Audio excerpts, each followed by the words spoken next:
Hey everyone, welcome back to Heroic Pages. I want to have a little talk about something that's happened in the Potter universe with the new Ilvermorny sorting quiz that happened. Now, as you've known, or have known, or you will find out by me saying this, I have not finished the Harry Potter books. Not by a long shot. I don't know if I ever will, for reasons I'm not going to get into. But, you know, if I were to go to Hogwarts, I would have been Slytherin. I am a Slytherin to my core. But we have an introduction to Ilvermorny, which is the North American school, which I think, as a Canadian, I would have gone to had I been a witch. And if this world existed in our world.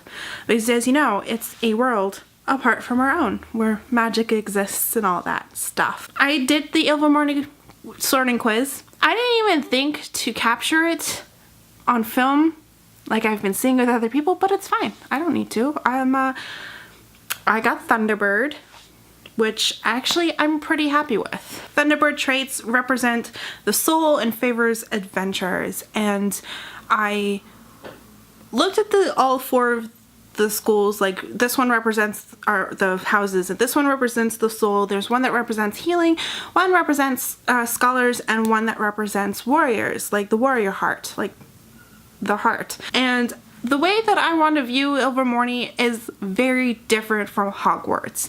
It's not Hogwarts. I've been seeing a lot of, oh, well, Thunderbirds are basically Ravenclaws. And it's okay if you want to think it that way, but I just don't think of it that way. I've seen plenty of Gryffindor, Slytherins, Ravenclaws, probably even Hufflepuffs, all getting Thunderbird.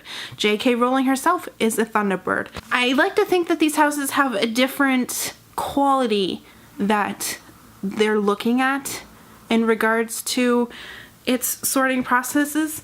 And I like to think that basically what I'm saying is I like to look at Ilvermorny house representation separate from Hogwarts house representation.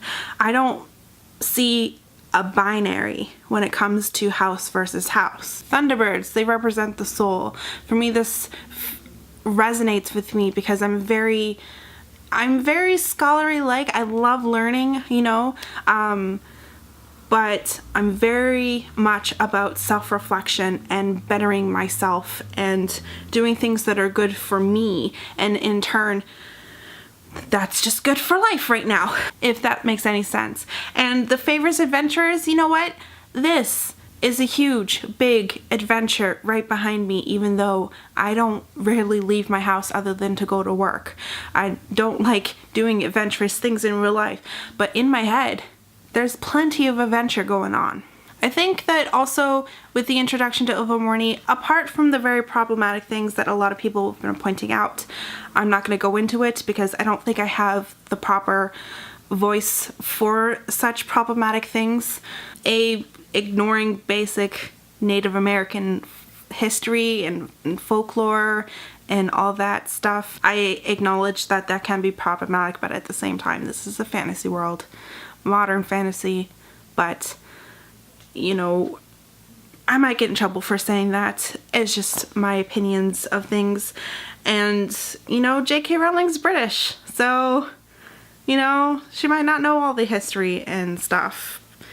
I'm gonna stop making excuses now. But I see this as a fresh start. Like, the creator, Isolde, of this school, Ilvermorny, she never went to Hogwarts. So she never got the whole, you know, house rivalry thing. And she's very inclusive. I think she believes in diversity. You know, the fact that she married a muggle, because, you know, who cares? And the fact that that muggle was very much into the decisions of, you know, the school and her life and how she raised the kids and fighting for their lives, things of that nature. You know, it's a very different field than Hogwarts and has its own history. Could include other histories, but like I said, besides the point. So, like, I've started seeing some rivalry. I was like, oh, you're a Puckwidgie, you know? And I like to think that we could be a little more inclusive. You know, I might be a Thunderbird, but, you know, so what? That's just one part. That's that's basically what I wanted to say about Ilvermorny. I just don't think, I think it would be more of like an American school. I think Canada would have its own separate school.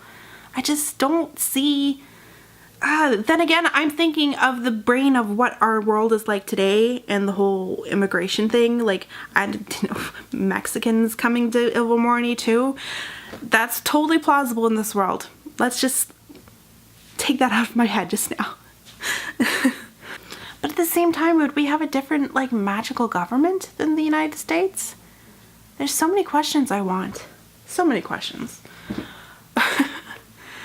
But that's the basic gist of what I wanted to say about Ilvermorny. What are your thoughts and opinions about Ilvermorny and the house that you were sorted into? Do you think that represents you? And what do you think of the other houses? For me, I haven't really thought much of the other houses. Maybe that'll be for the comments. We'll talk about it in the comments. Anyway, thank you guys so much for watching, and I will see you guys in my next video. Bye!